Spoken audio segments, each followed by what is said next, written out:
Hey everybody, welcome back to another episode of This Week in Comics. This is the show where we run down our favorite comics that are coming out this week, and I let you know what our top 5 new comics sold last week were. So, without further ado, let's do it.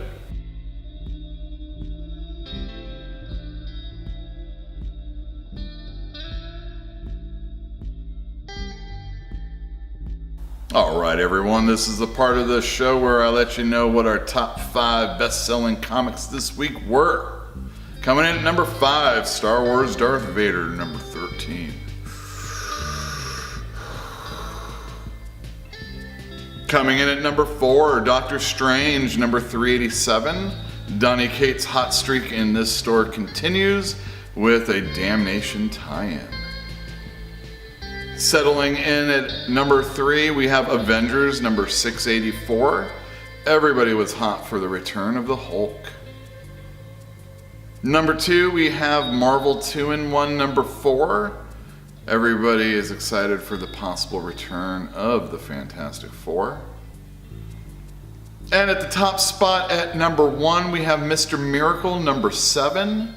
This is the beginning of the end for the Mr. Miracle story.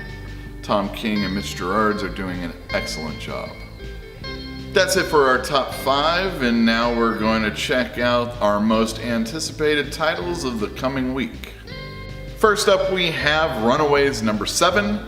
The first arc was very successful in the store, and this is the beginning of a brand new one. It's called Best Friends Forever. It's still going to be written by Rainbow Rowell with art by Chris Anka, and this story promises to feature Molly.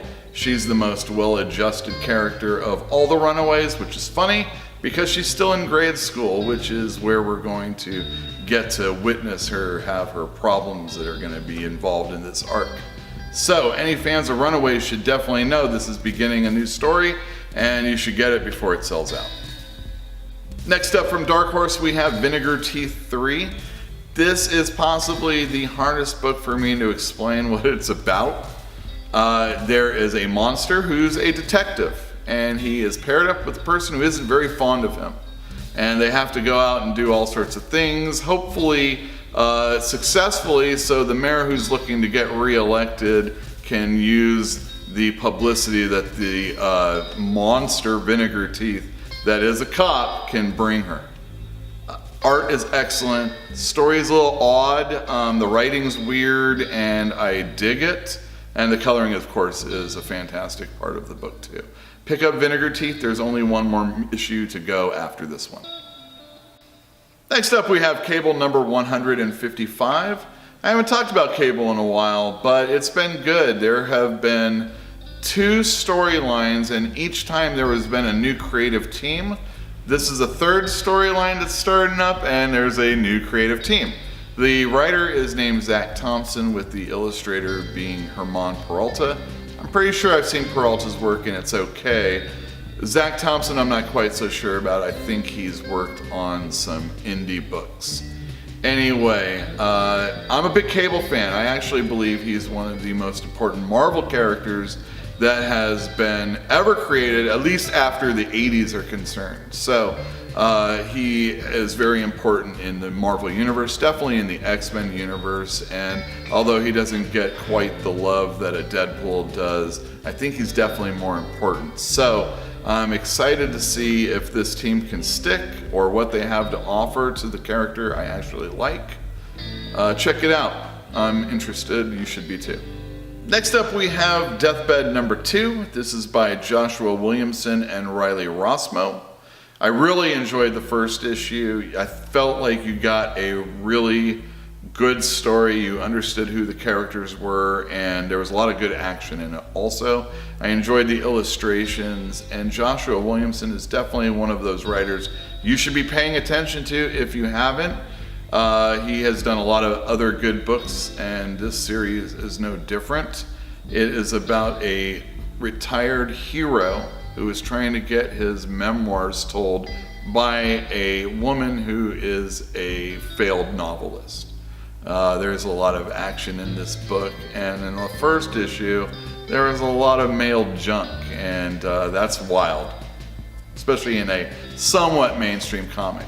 Vertigo is DC, so anyhow, I recommend this. It's only a mini-series. You don't have to invest a whole lot of time into it, and it's a really good read, so pick it up.